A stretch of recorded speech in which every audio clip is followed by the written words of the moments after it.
Shea, you guys seem to be able to respond to every one of their runs tonight, even though it wasn't a perfect 48 minutes. Did you like, as Mark would say, like the perfect way you seem to get the car on the road every time? Um, yeah, we did enough to win. Um, we weren't, like you said, it wasn't a perfect game. We weren't the best versions of ourselves tonight. We're gonna look in the mirror and try to figure out how we can be that more often. But you can't take a win for granted, and we did enough tonight to win by a pretty good margin. We're grateful. Yeah, the defense So Shay, really. can we get you closer to the microphone, please? The defense really spurred a lot of it. 27 turnovers that you forced. How are you guys kind of like making that a catalyst for yourselves, the turnovers, to get that energy sparked? Yeah, we always have. It's been us all season. It's been how we are the best versions of ourselves, and tonight it gave us a big enough lead.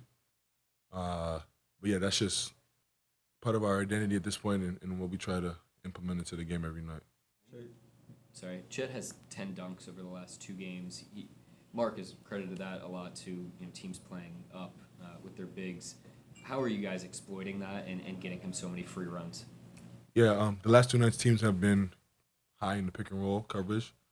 Um, but Chet has been amazing in the pocket. He's so skilled. And it's just an example of a team throwing something at us and us being able to attack it. Uh, we have a lot of guys on the team that can do so many things that it makes it easy to adjust on the fly and do so. Kenrich was telling Nick post game that this group keeps him joyful. There's like a youthful energy to it that just keeps him joyful. And I asked him about what it was that keeps that feeling alive, and he was just saying that that's kind of the environment that's been fostered since he's gotten here. And he says that there's an energy that you exude that guys have kind of followed your lead. Just can you point to the feeling he's maybe describing, like the environment? Who said that? Kenrich. Oh, yeah. I don't know. I just try to be authentic to myself, and how I lead and how I interact with the guys. But there's no force to it. It's just me on a basketball team with a bunch of guys that I get along with, that are really good guys. And at the end of the day, want to prove themselves in NBA and win games. And we have those things in common, and we click because of it. And you mentioned just authenticity in there, but Kenrich even said that when he first got here, your leadership then looked different than it does now. Just can you point to a moment where maybe you had to grapple to authenticity to change it, but the moment maybe where your leadership changed forms, the way it looks? I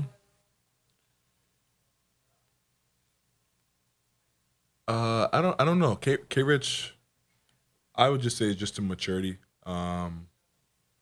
As a human and a basketball player. K Rich maybe got here 3 years ago. And I'm a completely different player and person from who I was back then. So that's probably the growth you've seen.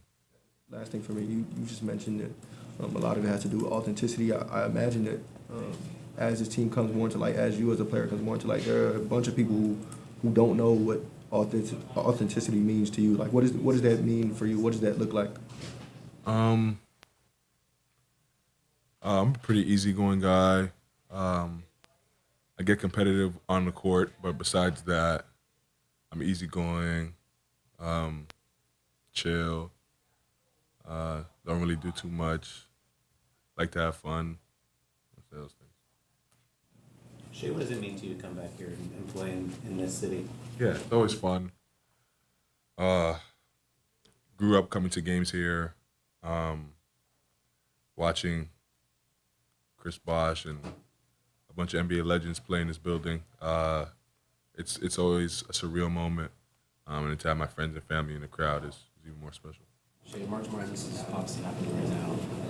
Zach, you spent a lot of time with you guys in Canada basketball this past summer. Just wanted to get your thoughts. A lot of discussion on if his archetype could play in the NBA. What were your impressions on him with Canada basketball and that sort of thing, if his archetype could fit the league? Yeah, Zach, he'll figure his way out. He's big, he's smart. he soaks things up quick, and like he's a humble kid and wants to be really good. That's what I got from him this summer. Besides obviously the eye-popping stats and skill and stuff like that. So I think he'll figure it out. And as far as his architect, the last two MVPs have been big guys, so he'll be just fine. Shai, yeah, obviously there is still a long way for it. But if Jamal Murray played the Olympics, and would you guys, both of you played on the floor at the same time, would you think that both of you should adjust to adapt to each other to play together on the floor? Yeah, I don't think it'll be any different from me playing with the guys I played with this summer, Dylan, a bunch of guys I've never played with before. It'll just be us trying to do what we do best and impact the game in that way, and being unselfish in doing so. Anybody else? Thanks, Josh. Sweet. Thank you. Thank you, Shai.